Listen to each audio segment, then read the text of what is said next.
8 अगस्त 1976 1976 Tehran, Iran.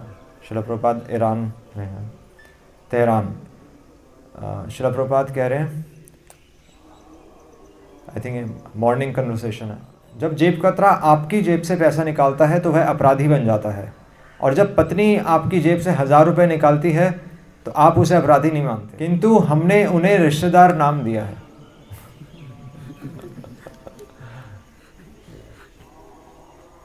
थोड़ा provocative है। तो नयावरण पार्क, वहाँ पर शिला प्रभुपाद घूम रहे थे और प्रभुपाद के साथ डिवोटीज थे, और तो वहाँ पर एक्चुअली वहाँ पर तो राजा महाराजा शाह है ना, वहाँ पर शाह मतलब राजा का रूल है। तो वहाँ पर पैलेसेस होते हैं। तो मॉर्निंग में ऐसी पार्क में घूम रहे थे, तो डिवोटीज़ दिखा रहे थे कि प्रभुपाद ये देखिए, ये महाराज का महल है, ये महाराज ने ये बनवाया, ये महाराज ने ये बनवाया। तो वो पार्क था नयावरण पार्क। और यहाँ पर जैसे है नहीं दिल्ली में हमारा चाणक्यपुरी, किसी को पता होगा, तो डिप्लोमेटिक एरिया है, वहाँ पर सारे डिप्लोमेट्स रहते हैं फॉरेन कंट्रीज़ के। तो उसी तरह ये एरिया, यहाँ पर सारे डिप्लोमेट्स रहते थे और बड़े बड़े पैलेसेस थे। और तो यहाँ पर अब उन्होंने, अत्रेय ऋषि एक डिवोटी थे, तो उन्होंने बोला कि प्रभुपाद ये देखिए, ये हिज मैजेस्टी का पैलेस है सामने, और इस पे सर्वेंट क्वार्टर्स हैं, और सर्वेंट क्वार्टर में बेस्ट ग्रेनाइट लगा हुआ है। मतलब तो जो उनके हेल्पर्स होते हैं उनके लिए भी ग्रेनाइट लगा हुआ है, ऐसी ही जगह थी। प्रभुपाद कहते हैं कि थोड़ा सोच के कहते हैं कि ये सब क्या है, अल्टीमेटली बस अपने शरीर की देखभाल ही कर रहे हैं, और क्या कर रहे हैं। सो मच केयर, इतना हम देखभाल किसकी कर रहे हैं, केवल शरीर के लिए कर रहे हैं, और उसके लिए इतनी देखभाल कर रहे हैं जो कि समय आने पर हमें छोड़ देगी। मतलब हमें पूछना भी नहीं पड़ेगा कि मैं जाऊँ या नहीं जाऊँ, वो हमसे पूछ भी नहीं रही और वो छोड़ देगी, बस हमारा शरीर हमारे साथ छोड़ देगा। प्रभुपाद कह रहे हैं, I will not have to say, मेरे को ये बोलने की ज़रूरत नहीं पड़ेगी कि शरीर तुम चले जाओ, ये बॉडी ही मेरे को छोड़ देगी। तो इतना सब करने का क्या फ़ायदा है, इसका क्या यूज़ है? तो there is no use. Prabhupada कह रहे हैं कि इतनी मोटर कार्स हैं, तो मोटर कार्स मतलब हर किसी के पास गाड़ियाँ हैं, वहाँ पर भी गाड़ियाँ, उस समय तो वहाँ पर उनके पास गाड़ियाँ थी, सबके पास गाड़ियाँ होती हैं। तो प्रभुपाद कह रहे हैं मोटर कार मतलब क्या है? मतलब जहाँ मोटर कार है, जहाँ गाड़ियाँ, वहाँ एक्सीडेंट्स हैं, और क्या है? प्रभुपाद कह रहे हैं इससे ज़्यादा क्या है? और तो अरुणोदय कीर्तन से प्रभुपाद कोट करें, दिवस से शरीर साजे, कि हम दिन में अपने शरीर को सजाते हैं।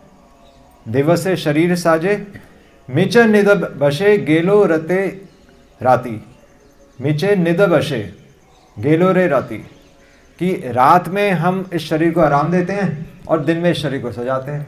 इससे ज़्यादा और क्या है? हमारा जीवन इससे ज़्यादा कुछ नहीं है। ये अरुणोदय जो कीर्तन है तो उसमें आ रहा है। पर भगवान भगवत गीता में क्या कह रहे हैं? तथा देहांतर प्राप्ति है। तो श्लोक क्या है? देहिनो अस्मिन, सभी बोलिए, देहिनो अस्मिन यथा देहे कौमारम यौवनम जरा तथा देहांतर प्राप्ति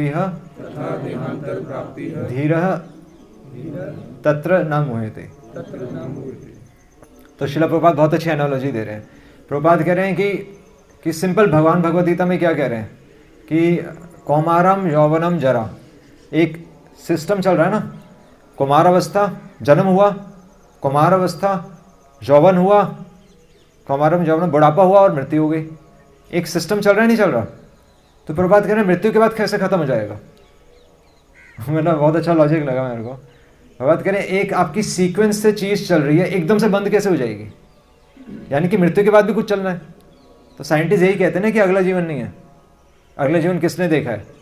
तो हमारे शास्त्र कहते हैं जब हमारे लाइफ में एक ही सीक्वेंस चल रहा है तो मृत्यु के बाद भी कुछ सीक्वेंस चलना चाहिए, और वो पुनर्जन्म है। तथा देहांतर प्राप्ति है, ये सिद्धांत है जो कि भगवद गीता में इतने छोटे से शब्द में दिया हुआ है।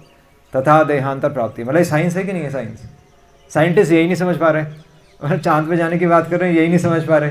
और रीइंकार्नेशन, पुनर्जन्म को साबित करने के लिए पता नहीं कितने करोड़ों रिसर्चेज हो रही हैं, पर सिंपल भगवान की बात मानने के लिए तैयार रहें। तो इसी तरह प्रभुपाद कह रहे हैं, बली महाराज कोट कर रहे हैं कि ऐसे प्रयास का क्या फ़ायदा जो कि केवल शरीर के लिए हो रहा है। और वहाँ पर कह रहे हैं कि इसलिए जो बड़े बड़े संत होते हैं वो शरीर पे ज़्यादा ध्यान नहीं देते, वो कहीं पर भी लेट जाते हैं, पर प्रयास किस चीज़ के लिए करते हैं? सेल्फ रियलाइजेशन, आत्म साक्षात्कार। प्रयास उस चीज़ के लिए करना चाहिए। शरीर तो ठीक है, शरीर तो ख़त्म हो ही जाएगा, इसलिए ज़्यादा ध्यान नहीं देते। और श्रील प्रभुपाद तो अब ये कह रहे हैं कि बली महाराज ये कोट कर रहे हैं कि एग्जैक्टली तो श्रीमद् भागवतम में ही आ रहा है कि पुत्रम पुंसः स्त्रिया मिथुनिम भावम एतम, कि जो स्त्री और पुरुष के बीच में जो अट्रैक्शन है, पुंसः स्त्रिया मिथुनी भावम एतम तयोर मिथो हृदय ग्रंथिम आहुः। और ये क्या है? जो स्त्री और पुरुष के बीच में जो आकर्षण है, ये हार्ड नॉट है, हृदय की ग्रंथि है। इसको ग्रंथि आहुआ, ये हृदय की ग्रंथि कही गई है। अतो गृह क्षेत्र, और जब ऐसा ग्रंथि बन जाती है, स्त्री और पुरुष में ग्रंथि होती है, तब क्या होता है? अतो गृह क्षेत्र सुताप्त वित्तेर, तब तो स्त्री आएगी तो फिर एक घर भी होना चाहिए। प्रभात कह रहे हैं ऑब्लिगेशन है कि अब स्त्री है तो उसको मेंटेन करने, अच्छा घर भी होना चाहिए, अच्छा घर होना चाहिए तो फिर पुत्र भी होगा, पुत्र होगा तो उसको स्कूल भी भेजना है और फिर उसको सस्टेन भी करना है। तो ये ऑब्लिगेशन है, आप इससे बच नहीं सकते। अतो गृह क्षेत्र, गृह भी होना चाहिए, क्षेत्र भी होना चाहिए, बच्चे भी होंगे, आपको पैसे भी कमाने पड़ेंगे, आप इससे बच नहीं सकते। सुताप्त वित्तेर जनस्य मोहो अयम, और इससे जब चीज़ें इकट्ठी होंगी तब मोह आ जाएगा। सीक्वेंस चल रहा है, नहीं चल रहा? बहुत लॉजिकल है। और प्रभुपाद इसलिए कह रहे हैं कि जनस्य मोहो अयम, और इससे मोह उत्पन्न होगा। अब आ रहा है मोह, पहले नहीं था मोह, आ गया ना, धीरे धीरे मोह बढ़ता रह रहा है। तो इसको बोल रहे हैं हृदय की ग्रंथि। जनस्य मोहो अयम अहम ममैति, और ये किसके आसपास घूम रहा है? अहम ममैति, मैं और मेरा। अहम मतलब मैं, ममैति मतलब मेरा, मैं और मेरे के आसपास घूम रहा है, उसके आसपास ये सब हमारा पूरा संसार घूम रहा है। तो यहाँ पर वही कह रहे हैं कि एक्चुअली कि और बल्कि क्या है, रक्त हरई, बहुत प्रयास भी लगता है इन सब चीज़ों को मेंटेन करना। नहीं, घर बनाने में कितना मतलब पूरा जीवन लग जाता है। सबका सपना होता है कि एक घर हो सपनों का, क्या बोलते हैं, एक महल हो सपनों का।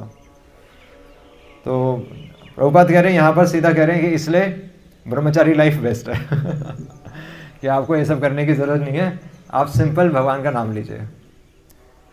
तो बात तो सही है। फिर ये मैसेज किसके लिए हुआ? प्रभुपाद कह रहे हैं जब ये शरीर खत्म हो जाएगा तो ना तुम अमेरिकन हो, ना तुम ईरानियन हो, ना तुम भारतीय हो, सब कुछ खत्म हो गया। अब शरीर ही खत्म हो गया, ये सोचे मोटर कार कहाँ जाएंगी, यहीं के यहीं रह जाएंगी। पर मैसेज यहाँ पर खत्म नहीं हुआ, क्योंकि मैसेज किसके लिए है? मैसेज तो सबके लिए होना चाहिए। ऐसा थोड़ी है कि मैसेज सिर्फ गृहस्थ के लिए, या जो फंस गया उसके लिए, बाकी क्या करेंगे? और क्या ब्रह्मचारी सेफ है? तो यहाँ पर श्रील प्रभुपाद ही बता रहे हैं। एक्चुअली श्रील प्रभुपाद बता रहे हैं, तो इन चीज़ों को समझना होता है और टीचर की हेल्प से ही हम समझते हैं, जैसे श्रील प्रभुपाद समझा रहे हैं। तो श्रील प्रभुपाद बता रहे हैं कि जिस प्रकार हम एक व्यक्ति स्त्री से आकर्षित होकर अपना परिवार बनाता है, उसी प्रकार हर व्यक्ति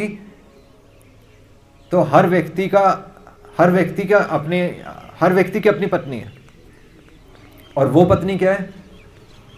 एक स्तर तो ये हो गया कि जो पत्नी और बच्चे और घर और पैसा। सेकंड लेवल क्या है? सेकंड लेवल है हर व्यक्ति की अपनी पत्नी है, वो है उसका अपना शरीर। जैसे ही शरीर होगा आपको शरीर की देखभाल करनी ही पड़ेगी। नहीं, एक जगह चाहिए आपको रहने के लिए, आपको कुछ खाने के लिए चाहिए, आपको कपड़े चाहिए, तो ऑटोमेटिकली आप उन चीज़ों से आ सकते। इसलिए श्रील प्रभुपाद करें एक सन्यासी भी अपनी चीज़ों से आकर्षित हो जाता है। प्रभुपाद लिख रहे हैं उसकी आसक्ति पर इतनी गाढ़ी नहीं होती जितना ये इस गृहस्थ जीवन में होता है। उसकी भी आसक्ति होती है पर कम होती है, इसलिए वो मैसेज को दे सकता है। तो इसलिए प्रभुपाद कह रहे हैं, अब इससे प्रभुपाद कह रहे हैं कि ठीक है, हमें शरीर से, इसलिए अपने शरीर से भी आसक्ति नहीं होनी चाहिए। और एक्चुअली हमारा शरीर क्या है? तो हमारा शरीर हमारे शरीर को एक्चुअली क्या बोला गया है? तो हमारी इंद्रियों से मिलकर ही हमारा शरीर बना है। तो यहाँ पर एक्चुअली हमारा जो पत्नी की बात हो रही है वो क्या है? जो पत्नी और जो बच्चे हैं वो हमारी इंद्रियां ही हैं। और हमारी इंद्रियां किस प्रकार हमें ढक लेती हैं, और हमें हृदय, हमारी भी हृदय ग्रंथि है, हम भी अपनी ग्रंथियों से बंधे हुए हैं। हर व्यक्ति अपनी अपनी ग्रंथियों से बंधा हुआ है। जैसे कोई कहता है ना कि हम घर छोड़ कर वृंदावन चले जाएंगे, तब भी बंधे हुए हैं। और इसलिए वृंदावन में भी जाकर भक्ति नहीं होती लोगों की, क्योंकि वो वास्तव में मैसेज नहीं समझ रहा कि अलग अलग लेवल्स हैं हर किसी के। कोई घर से अटैच है, कोई अपने शरीर से अटैच है, इंद्रियों से अटैच है, कोई हो सकता है कि हम अपनी प्रीचिंग से ही अटैच हों ये भी हो जाता है। तो अलग अलग लेवल्स हैं। इसलिए श्रील प्रभुपाद कह रहे हैं कि इन सब से तो अपने आप को खींचना ही है, इन सब से तो अपने आप को बचाना ही है, पर इससे भी एक लेवल और ऊपर है। मतलब हमें ये सब समझ के क्या समझना है कि हम इन चीज़ों से बंध जाते हैं, और इसलिए हमें शास्त्र चक्षु से अपना जीवन चलाना चाहिए। इन इंद्रियों के वश में रहकर अपना जीवन नहीं चलाना चाहिए। ये मैसेज है कि हमेशा, इसलिए आप ये हमेशा उपदृष्टा अनुमंता, जिस प्रकार परमात्मा हमें देख रहे हैं उसी प्रकार हमें अपना आप को देखना पड़ेगा कि मैं अपनी इंद्रियों में किस प्रकार फंस गया था, या मेरी सोच किस प्रकार बद जीव की सोच है। बार बार अपने दर्शन करना जरूरी है, वरना हमें लगेगा कि अहंकार आ जाएगा। नहीं तो हमेशा हमें ये इतना तो हमें ये नजर आता ही कि हमें सोना पड़ रहा है, हमें खाना पड़ रहा है, तो हम बद्ध जीव हैं, हम बद्ध जीव ही हैं वास्तव में। अभी हम मुक्त नहीं हुए।